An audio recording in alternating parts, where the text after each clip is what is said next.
नमस्कार साथियों, भोपाल एकेडमी में आपका स्वागत है।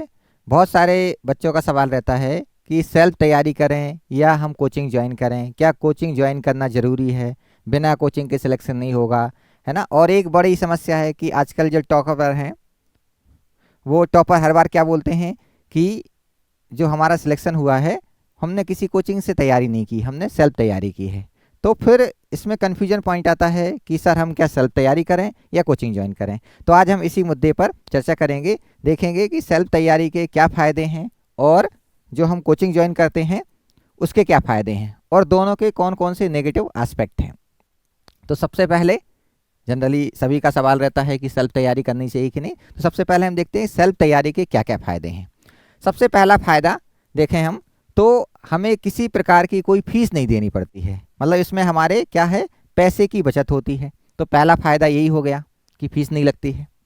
दूसरा फ़ायदा है कि हम अपनी स्पीड से, अपने कंफर्ट जोन के हिसाब से पढ़ सकते हैं। जैसे आपका मन कर रहा है कि मुझे अभी हिस्ट्री पहले तैयार करना है, फिर मुझे ज्योग्राफी पढ़नी है, फिर मुझे सोशोलॉजी पढ़ना है, फिर मुझे एथिक्स पढ़ना है, तो ये अपने हिसाब से हम डिसाइड कर सकते हैं। जबकि कोचिंग में क्या होता है कि जो कोचिंग का शेड्यूल है उसके हिसाब से चलना होगा। हमें बार बार रिवाइज करने की क्या है, पूरी फ्रीडम होती है।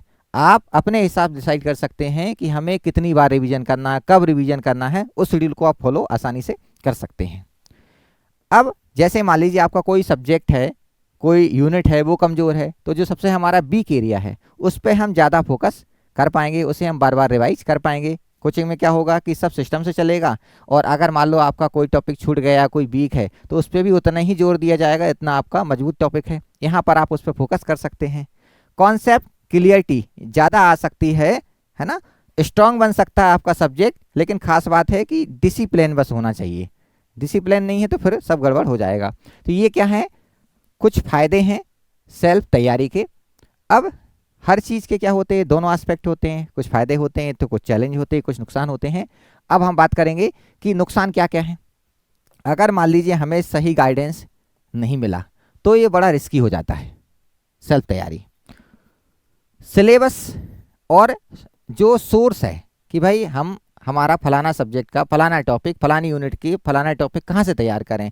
तो अब मार्केट में आप जाएंगे तो बहुत सारी बुक्स हैं, बहुत सारे जो है नोट्स हैं, मतलब पूरा माया का जो है जाल फैला हुआ है। तो उसमें कई बार क्या हो जाते हैं, हम कन्फ्यूज हो जाते हैं, है ना। और हमने बहुत सारी बुक उठाई, बहुत सारे नोट्स उठाए, वो टॉपिक को आज को पढ़ना था, अब वो बुक्स और जो नोट्स का अंबार देखकर, पीडीएफ देखकर टेलीग्राम की, हमने कहा कल तैयार करेंगे, फिर परसों तैयार करेंगे, वो टॉपिक हमारा तैयार नहीं हो पाता है। गलत चीज़ पढ़ने या इनरेलीवेंट जो कंटेंट है उसमें हमारा टाइम वेस्ट हो जाता है। जैसे मैंने बताया, इतना सारा आपने कंटेंट देखा, उसमें कई बार जो कंटेंट है वो सही नहीं है, जो हमारे एग्जाम में नहीं आना है ना, तो उसमें हमारा जो है टाइम वेस्ट हो जाता है। मोटिवेशन इसमें कई बार क्या हो जाता है, हमारा डाउन होता है, क्योंकि आपको बार बार पुश करने वाला कोई नहीं होता। तो ये इसके क्या है, नेगेटिव एस्पेक्ट हैं। अब जो कंपटीशन लेवल की बात करें, हम तैयारी कर रहे हैं लेकिन हमें ये नहीं पता कि मार्केट में कंपटीशन का लेवल क्या है ना, क्योंकि आपके पास जो लोग हैं वो उपलब्ध नहीं हैं। आपके पास जो आसपास कोचिंग में क्या होता है, बहुत सारे बच्चे रहते हैं, तो हमें पता होता है कि हम किस लेवल पे हैं। तो वो थोड़ा इसका क्या है, लूप होल्स है। टेस्ट सीरीज और जो एवेल्यूएशन की बात करें हम, ये स्ट्रक्चर नहीं होता है, क्योंकि हम सेल्फ तैयारी कर रहे हैं तो हमारे पास प्रॉपर कोई टेस्ट सीरीज नहीं है और हमारा टेस्ट एवेल्यूएट करने वाला कोई व्यक्ति प्रॉपर नहीं है कि हर 2 दिन में 3 दिन में हम लिखेंगे, हम ये याद करेंगे, तो हमारा कोई टेस्ट लेगा और हमारा जो ग्राफ है ऊपर जा रहा है कि नीचे जा रहा है, टाइम तो ज़्यादा नहीं लग रहा है। तो ये क्या हो जाते हैं, इसके लॉस। अब कुल मिला के अगर हम देखें सेल्फ स्टडी किसके लिए बेस्ट है, तो जो अनुशासित हैं, सबसे मेन इसकी जो कड़ी है वो है सेल्फ डिसिप्लिन। अगर आप खुद को अनुशासित कर पाते हैं तो उनके लिए सेल्फ स्टडी क्या है, बेस्ट है। दूसरा, पहले कभी जिन्होंने एमपीपीएससी या उससे सिमिलर यूपीएससी का एग्जाम दिया है तो वो सेल्फ स्टडी कर सकते हैं, है ना। टाइम मैनेजमेंट कर सकते हैं जो लोग, उनके लिए ये ठीक है। और जो अकेले पढ़ने में कंसिस्टेंसी का मतलब लगातार जो है अपनी पढ़ाई जारी कर सकते हैं। ऐसा नहीं कि आज पढ़ लिया हमने 6 घंटे, मोटिवेशन कोई मूवी देख कर आए, कल हम पढ़ ही नहीं रहे हैं, तो ऐसी नहीं, हमें कंसिस्टेंसी चाहिए लगातार। भले आप 3 घंटे पढ़ें, 4 घंटे, 5 घंटे, जो भी आपका टाइम है ना, ये कंसिस्टेंसी के साथ हम उसको फॉलो करें तो उनके लिए सेल्फ स्टडी क्या है, बेस्ट है। अब बात करते हैं हम कोचिंग्स के साथ तैयारी, दूसरा एस्पेक्ट। कोचिंग तैयारी के अगर फ़ायदे देखें तो सबसे पहला फ़ायदा है कि आपको स्ट्रक्चर्ड के साथ जो सिलेबस है, है ना, वो कवरेज हो जाता है। ये कोचिंग की जिम्मेदारी होती है कि वो पूरा सिलेबस आपका कवर कराए।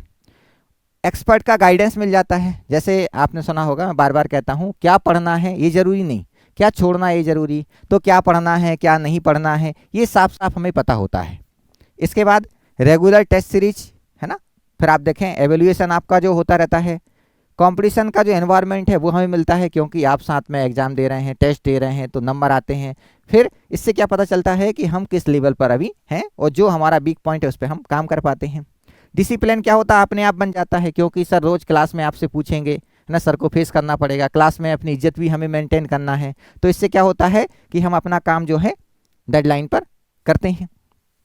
डाउट अगर हैं तो उनका जो सॉल्यूशन है वो आसान हो जाता है, क्योंकि आप डेली क्लास जा रहे हैं, है ना, डेली क्लास ले रहे हैं सर से, तो जो भी आपके डाउट हैं वो डाउट वहीं के वहीं क्या हो जाएंगे, क्लियर हो जाएंगे। अब कोचिंग के साथ जो तैयारी कर रहे हैं ये हमने फ़ायदे देखे।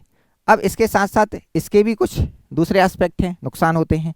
नुकसान को देखें हम तो पहला नुकसान है कि इसमें आपको जो है फीस वो ज़्यादा देनी पड़ती है, तो अमाउंट ज़्यादा पे करना पड़ता है, पहला नुकसान है। दूसरा, समर्पित शिक्षक जो है इनकी कमी रहती है, क्योंकि हर टीचर जो है आपके लिए ईमानदारी से काम करे ये ज़रूरी नहीं, हर टीचर अच्छा हो, है ना, ऐसी कोई गारंटी नहीं होती है। क्राउड जो है ज़्यादा होता है, इससे पर्सनल अटेंशन नहीं मिल पाता है या कम मिल पाता है। बच्चे बहुत ज़्यादा हैं, बहुत ज़्यादा भीड़ है, तो आप अपने जो है क्वेश्चन ही नहीं पूछ पा रहे हैं, ठीक है ना। कभी कभी क्या होता है, जो अननेसेसरी चीज़ें हैं, कुछ ऐसे टॉपिक्स हैं जो हमारे एग्जाम में नहीं आते हैं, फिर वो भी पढ़ा दिए जाते हैं। इसके अलावा टाइम रिजिड होता है, जो कोचिंग का शेड्यूल है कि फलाने दिन फलाना जो मंथ में या इतने मंथ में एक टॉपिक तैयार होगा, फिर इसके बाद फलाना सब्जेक्ट होगा, फिर फलाना सब्जेक्ट होगा, उसमें फ्लेक्सिबिलिटी नहीं होती। आप खुद जब पढ़ते हैं तो आप अपने हिसाब से उसको चेंजेस कर सकते हैं। तो ये कोचिंग्स के क्या हैं, लूपहोल्स हैं, नुकसान है। अब कोचिंग जो है वो किन के लिए बेस्ट है, तो जो बिगनर हैं, जो शुरुआत कर रहे हैं पढ़ाई की, है ना, उनके लिए बेस्ट है। जिन्हें सिलेबस की जो है सही समझ नहीं है, जिन्हें सोर्स की सही जानकारी नहीं है, क्योंकि मार्केट में बहुत सारा जो है मटेरियल फैला हुआ है, नहीं पता है कि हमें क्या सही है, कौन सा छोड़ना है ना, तो उनके लिए बेस्ट है। डिसिप्लिन जो खुद से मेंटेन नहीं कर पाते, जैसे बहुत सारे लोग हैं, उनसे बोलो सुबह आप उठें, नहीं उठ पाते हैं, लेकिन कोचिंग 9 बजे 8 बजे तो आपको कोचिंग जाना ही पड़ेगा, उनके लिए कोचिंग बेस्ट है। और हमें ऐसा एनवायरनमेंट चाहिए जहाँ पर क्या है, कॉम्पिटिशन हो, है ना, हमें मोटिवेशन चाहिए डेली, तो उनके लिए क्या है, कोचिंग बेस्ट है। समय कम है, कम समय में हमें एग्जाम निकालना है, तो जो मेहनत हम अपने लिए करते हैं, है ना, वो कोई दूसरा व्यक्ति हमारे लिए कर दे, कोई हमें नोट्स बना के दे दे, है ना, कोई हमें कंटेंट जो है उसकी स्क्रूटनी करके दे दे, तो उनके लिए क्या है, कोचिंग बेस्ट है। अब अगर हम प्रैक्टिकल ट्रुथ पे जाएं, ग्राउंड लेवल पे जाएं, तो coaching plus self study equal to क्या है, बेस्ट कॉम्बिनेशन। फिर मन में सवाल आएगा कि सर कोचिंग करनी चाहिए नहीं करनी चाहिए, सेल्फ तैयारी, तो अगर हम निष्कर्ष निकालें तो कोचिंग के साथ साथ आप सेल्फ स्टडी करते हैं, ये सबसे अच्छा कॉम्बिनेशन। कोचिंग करें और साथ में सेल्फ जो है तैयारी करें, सेल्फ स्टडी करें, ठीक है ना। कोचिंग आपको क्या देता है, डायरेक्शन देती है ना, क्लास से आपका जो है कॉन्सेप्ट तैयार होते हैं, तो वहाँ से हम कॉन्सेप्ट लें और घर में जाके सेल्फ स्टडी से उसे बार बार रिवाइज करें, फिर हम क्या दें, टेस्ट दें, फिर उसको एनालाइज करें। एनालाइज करने का मतलब है कि कल के वीडियो में मैंने बताया था कि हमारे जो नंबर हैं जहाँ नहीं आ रहे हैं और जहाँ आ रहा है, हमें पता होना चाहिए कौन से टॉपिक से हमारे नंबर ज़्यादा आते हैं, कौन से कम आते हैं। कम आते हैं तो क्यों आते हैं, या तो हमारे पास नॉलेज कम है या हम गलती कर रहे हैं जल्दबाजी में, तो एनालिसिस बहुत ज़रूरी है, तभी हमें रिजल्ट आएगा, ठीक है। तो सिर्फ कोचिंग से सिलेक्शन नहीं होगा और सिर्फ सेल्फ स्टडी से डायरेक्शन नहीं मिलेगी, दोनों के कॉम्बिनेशन की हमें ज़रूरत है। अब अंतिम सलाह की अगर हम बात करें कि निष्कर्ष क्या निकला, तो राइट कोचिंग आप चूज़ करें। दूसरा, कोचिंग के साथ जो आपकी सेल्फ स्टडी है वो सीरियस के साथ, अब ऐसा नहीं कोचिंग ज्वाइन कर लिए तो कोचिंग आपका सिलेक्शन करा देगी, नहीं, आपको सीरियस स्टडी करनी है, सेल्फ स्टडी।